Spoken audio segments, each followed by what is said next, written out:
안녕하세요. 커뮤니케이션 이론 1, 2, 3 파트를 맡은 이채연입니다. 이 영상은 여러분께 이 책의 목적이 무엇인지, 이론이 무엇인지에 대해서 알려드리고, 마지막으로 구체적인 이론에는 어떤 것이 있는지 소개하기 위해 제작되었습니다.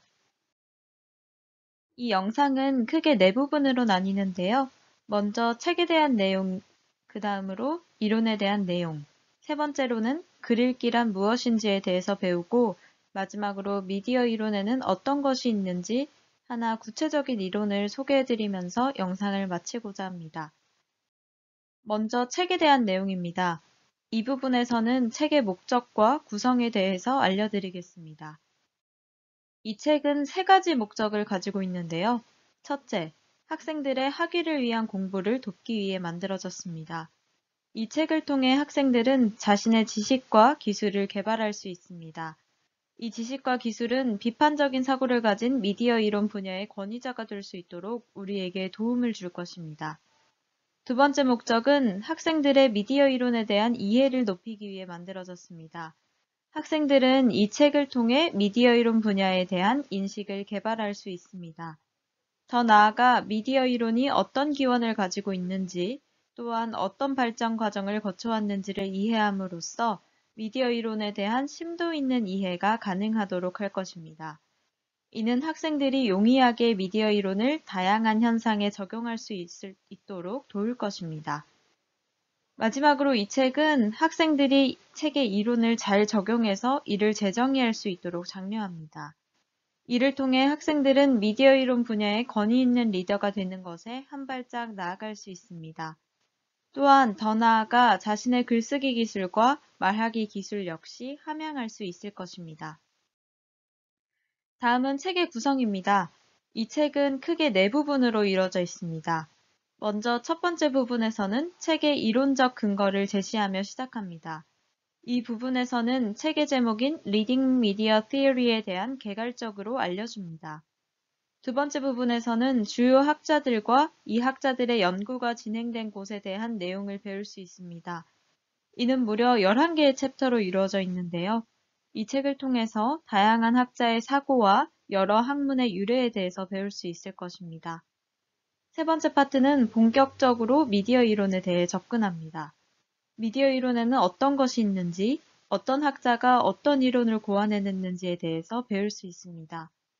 마지막 부분에서는 미디어 이론을 문맥에 따라 정리했습니다. 어떤 문맥 하에 미디어 이론이 어떤 의미를 가지고 해석될 수 있는지에 대해서 알 수 있는 부분입니다. 그럼 두 번째 파트인 이론에 대해서 알아볼까요? 먼저 이론에 대한 정의입니다. 이론은 크게 네 가지로 정의될 수 있는데요. 먼저 이론은 과정입니다. 대학 교육 전까지 학생들이 접한 이론은 그 의미가 분명하고 사실을 그대로 가르쳐줬기에 학생들은 그저 받아들이기만 하면 되는 입장이었는데요. 그러나 대학 교육에서의 이론은 다릅니다. 대학 교육에서는 학생들에게 하나의 생각과 컨셉을 제시해 줍니다. 학생들은 이에 대해 토의를 함으로써 그 이론의 부분인 과정에 있게 되는 것이죠. 이 과정에서 학생들은 자신만의 통찰력을 기를 수 있게 됩니다. 두 번째 정의는 이론은 주로 목적을 가지고 있다는 겁니다. 그의 목적은 주로 학생들을 토론하게 하고 토의하게 하며 분석하게 하는 것입니다. 이를 통해 그 이론을 읽는 이들로부터 반응을 이끌어내려 합니다. 세 번째 정의는 우리의 역할이 이론의 과정에 참여한다는 것이고요. 네 번째 정의는 이론에는 다양한 타입이 있다는 것입니다. 학문적, 전문적, 그리고 상식적 타입이 있는데요. 먼저 학문적 타입은 주로 대학에서 접할 수 있습니다. 그리고 여기 PPT에는 안 나와 있지만 다섯 번째 정의도 있는데요. 다섯 번째 정의는 일상적 이론은 우리 매일의 삶과 관련이 있다는 것입니다. 이는 친구와 대화를 나누는 사소한 것에도 적용된 이론이라고 할 수 있습니다. 그렇다면 이러한 이론이 생겨난 목적은 무엇일까요? 이에 대한 대답으로 이 책은 세 가지를 제안합니다. 먼저 이론은 우리를 토의하고 토론할 수 있도록 동기를 부여하는 것이고, 두 번째는 이론이 규범적이고 비판적일 수 있다는 겁니다. 이는 이론이 우리에게 어떻게 살아가야 하는지에 대한 규범적 기준을 제시해 줄 수 있을 것이고 세상을 바라봄에 비판적인 시각을 가질 수 있도록 한다는 것입니다. 마지막으로 이론적 토의는 계속되며 이 과정에서 더 많은 이론 과정들이 만나게 된다고 합니다. 앞서 말했듯이 이론은 하나의 과정이라고 이해할 수 있는데요. 우리는 계속해서 이 이론에 대한 토의를 지속해 나갈 수 있으며 이 과정에서 우리는 더 많은 이론 과정을 접하게 될 것입니다.